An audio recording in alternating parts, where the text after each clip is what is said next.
Crap. Sorry, guys. At work, you know, people need me to sell them cheap shit. Okay, so, chapter review. Right. Okay, so chapter starts off with Minato sending the Ten Tails away to the sea with his flying Raijin technique. It's super awesome. And then all the other Hokages show up and it's like, oh man, all the Hokages are here. This is gonna be badass. And Madara does that really crazy look in his eye. He's like, Hashirama, you're going down. And Hashirama's like, you're going down right after this. And Madara's like, oh, damn. And then all of a sudden Minato shows up and he's like, Sakura, you must be Naruto's girlfriend. And it's funny because they have, you know, like playful back and forth. It's like the middle of a freaking battle where many people have died, including Neji, but we can have comic relief, right? Okay, so then all of a sudden, Sasuke shows up on the battlefield. It's like, oh, damn, Sasuke's here, what the hell? And all the other ninja are kind of cool with him, even though he's a missing ninja and, you know, did a bunch of shit. But anyway, he's like, oh, I'm gonna be Hokage. And everyone's like, what? You can't be Hokage. You're a missing ninja. What the hell are you talking about, Sasuke? Sasuke's like, oh, I've changed now. I'm good again. Awesome. Team 7 reunited. Okay, something about that did not seem right. Oh, right. There was an abundance of plot. Yeah, that's what was wrong with that. Okay, so instead, let's stick to Bleach there. Damn.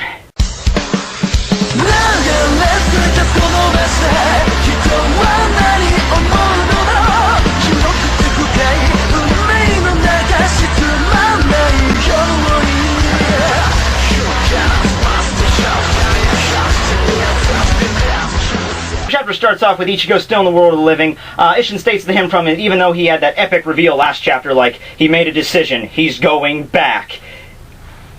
Yeah, how? That's the thing, you know, like I mentioned that earlier, where it's like, we've been jumping around between universal planes very easily in the past arc. You know, we went from World of the Living to Hueco Mundo to Soul Society to Spirit Palace back to World of the Living again, so... does he just have to go back to Soul Society through the Senkaimon and, like, get shot up through Kukaku again? Oh, that would make sense, because Kukaku, he could meet Kukaku again and they could talk to about, you know, the whole Isshin thing. But anyway, easy solution. Riza, I think that was her name, Riza, I kind of honestly forgot, but it's one of Nemaya's harem chicks, who most people have already settled on her being Nemaya's personal Zanpaktou, because she's always the one that's kind of his assistant. Possible, but, you know, he has a bunch of... I always assume that Nemaya, since he's the one that created the Zanpaktou in the first place, I don't really see him just having one. I see him having, like, a bunch. I think that's what the whole harem of chicks is about there. That's all his personal harem of Zanpaktous, if that makes any sense. Anyway, she shows back up in the world of the living, grabs him and warps him right back into the pit of the Hohoden. She states that in order to open up the Chokaimon, which is the super portal, they actually had to set a return time. So I guess I originally assumed that was Nemaya's Zanpaktou, or one of them's ability, where he could just spirit somebody away to a different dimension and pop them right back down. And it makes sense given the fact that he's a,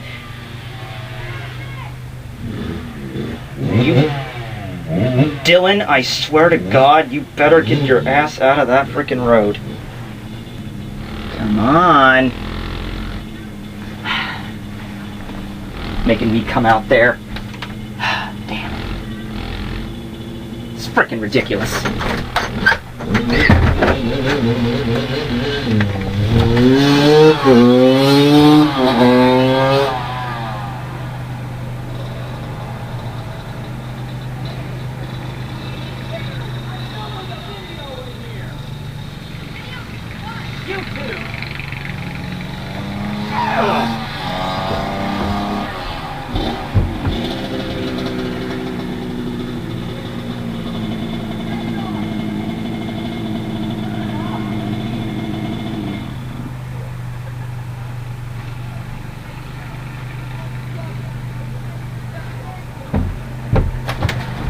Oh, damn it! Freaking kids! So, so the portal in question, I guess, is either an advanced form of Kido or just some special ability that only Nemaya has. But anyway, how it works is, you can basically, I guess he can warp him to anywhere in the spatial port. It could be probably like Hueco Mundo and Soul Society still apply to this. It's just that they have to set a return time to warp back. Nemaya figured that he's going to send Ichigo back to the world of the living for one night to discover his roots, or the true secret of what a Masatsuchi is. And any longer than that would have just been meaningless, because if he didn't find out in one night, he wouldn't find out at all. Very similar to the whole, oh, if you didn't do it the first time in the, you know, the pit of the Ho, then you wouldn't have found out at all. So he's a very, you know, very impatient master, I must say. Ding, ding, ding, we have a... I know you sent me back there for my own good and everything, but seriously, you freaking deserve that. Anyway, I like that attitude, Ichigo, so you're ready to do it again. Let's see if the Yasutsuchi this time will be able to deal with... Oh, that is right, ladies and gentlemen. Ichigo Kurosaki is, in fact, a boss. Like a mouse. Anywho, so even though every Asatsuchi in the pit is basically bowing before Ichigo to be picked up and used as his ultimate godly weapon of awesomeness, Ichigo chooses one in particular, who eventually turns into, we don't really see its face that well. I mean, it certainly resembles Shiro, or his hollow mask if you prefer.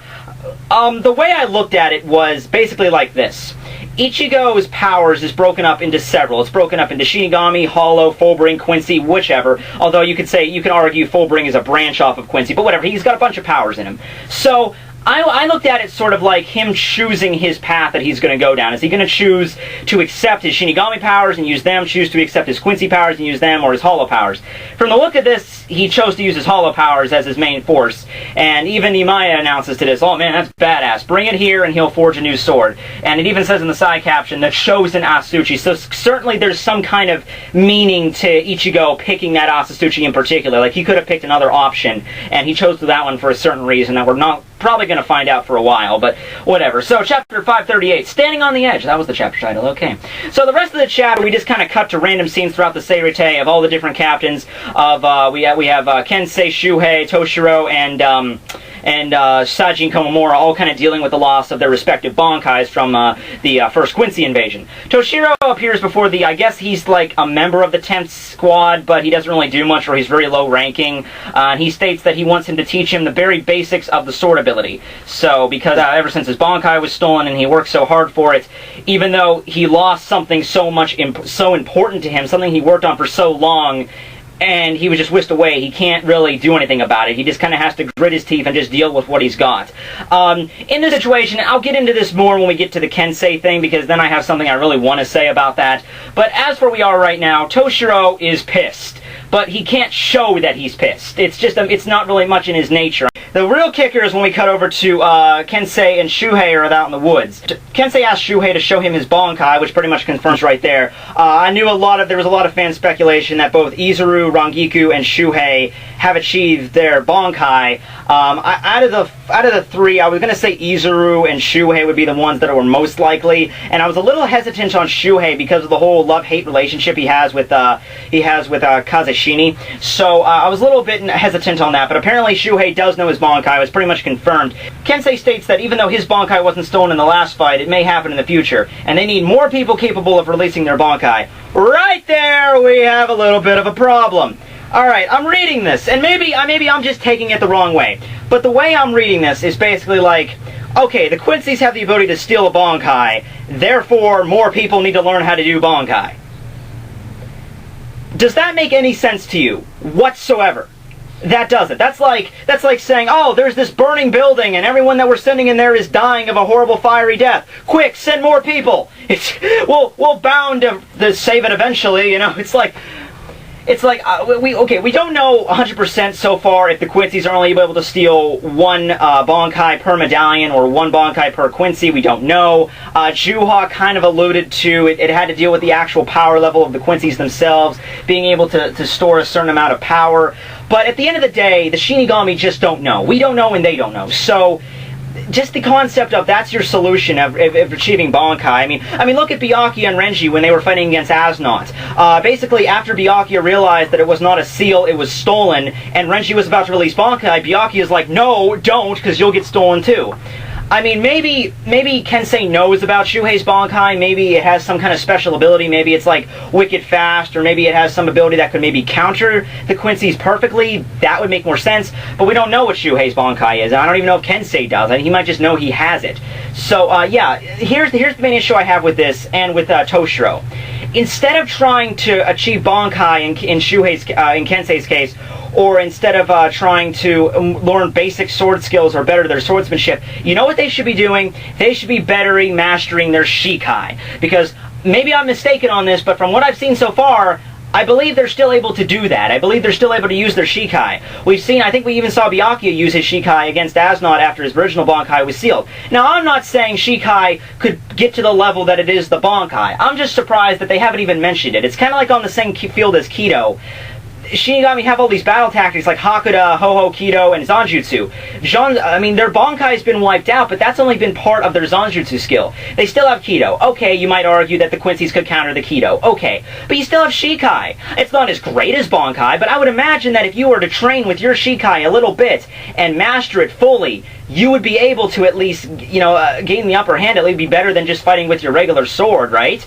I mean, I would assume that after a Shinigami achieves Bankai, they're going to put most of their abilities and training into the Bankai. Look at Toshiro. But, the Shikai would have ability too. I mean, like Toshiro Shikai. Toshiro Shikai is basically the same as his Bankai, just on a smaller scale.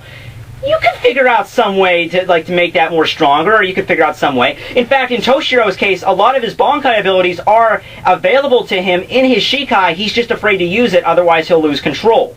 I believe he's used Ryu Senka before in Shikai, but he was afraid of what was going to happen. This is exactly kind of what happened with the Zanpaktou filler arc. Pretty much exactly the same thing, where their Bankais are stolen and they have to rely on Shikai. I know that was a long rant there. That's basically what I'm just confused by. So anyway, continuing on, Shuhei pretty much refuses to use Bankai, to which Mashiro shows up, and Kensei states for her to holify and for her to fight Shuhei. Of course, since Mashiro is Mashiro, she does not hesitate in the slightest. She also has a cute little side gag about how she's the super duper vice captain. I love that. It's like when they return to the Soul Society and they're like, okay, Kensei, you're the new captain of Squad 9. Mashiro's like, oh, cool, do I go back to being the vice captain? And she's like, actually, Mashiro, we already have a vice captain. And of course, because Mashiro's like such a little girl, she's like such a little child, she's like, okay, well, since he's the vice captain, I'm the super duper vice captain. And that's exactly how that went down, I'm sure. Anyway, Shuhei continues to not use it, stating that in this situation he's not able to use it on such a whim. I don't know if that implies that he can't just use it whenever he wants, or if just in this situation it's against Shuhei's, dogma or personality to use it against an ally rather than an enemy. That's how it usually went with his Shikai. He never showed off his Shikai until he was facing certain death against Findor. This all comes to a head when Kensei eventually calls him out by berating Captain Tozen, calling him, stating that I'm not the pussy Tozen was. Okay, I know, it's just a translation, I know that's not in the original, but I just get a crack out of manga stream, you guys rock. This causes Shuhei's blood to boil, and although it doesn't state, expressly he's going to release his Bankai, but you could totally see Shuhei doing that. It's like, you don't talk bad about Captain Toes, and he's like, oh yeah, boy, you show me. Bankai again, and then we'll get it. Okay, so final scene of the chapter, we cut over to another random location, we're not really sure, probably somewhere out in the Rukon district. Anyway, we see Iba training against a rock or something, I guess he was doing push-ups or something. He notices that Captain Komura went into a cave and hasn't come out in quite some time. We cut to Captain Komura in the cave, he arrives at a giant cavern with, oh my god, it's Falcor! Or possibly Yamamoto reincarnated as an old dog. Either way, that is awesome. He calls them either two things in both translation, depending what you were calling him, depending what translation you were reading.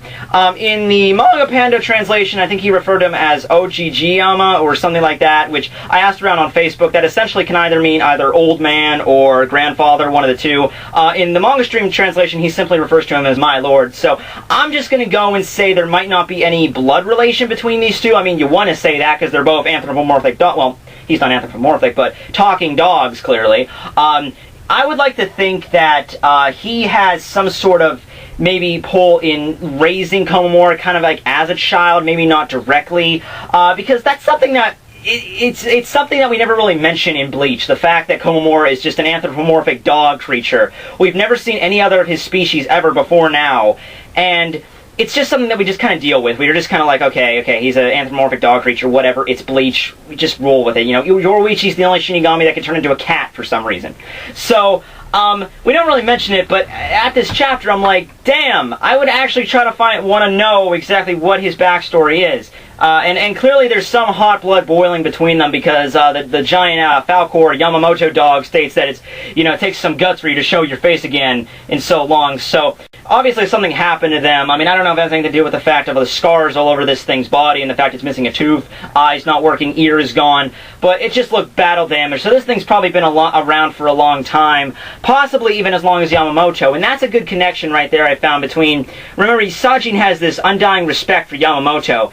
Because remember, we always had this undying respect that Sajin had for Yamamoto, but we never really knew exactly Yamamoto's side of that coin, why Yamamoto, you know, decided to make him a captain of all things in the Goatee 13. So maybe even this thing has something going back to Yamamoto. Maybe it's his pet or something. That'd be pretty sweet. So yeah, that's the end of the chapter. Next chapter, I want to say we're not going to probably learn about anything involving Uryu or Ichigo or anything like that. I think the rest of the chapter, next one, is just going to be either it's going to start off with Komura talking to this Falcor Yamamoto dog thing, or we're going to cut back to the other Shinigami, like maybe like Byakuya's situation. He's still being healed probably. The other captains that got defeated, the other captains training and getting ready for the Vandenreich army. But regardless of everything else, I think we're finally done with the flashbacks. I think we're crossing your fingers. I think we're finally done with the flashbacks. I think we're finally ready to start, you know, the lead up to the next invasion. Maybe not in the next couple of chapters, but we're finally going to get to see what the Shinigami are doing in preparation for the next invasion, if nothing else. So, yeah, sorry to kind of speed it through this, guys. It is really hot in here, and just my day has just been pretty exhausting altogether, but hope that kind of tided you over until next week. More videos are coming out. We're going to get them out of here. I have a new idea. I came up with one today in particular, so I have an idea. You guys will like it. You'll really enjoy it. I hope you will. So anyway, thanks for watching, everyone. Tekking101 signing out. See you guys.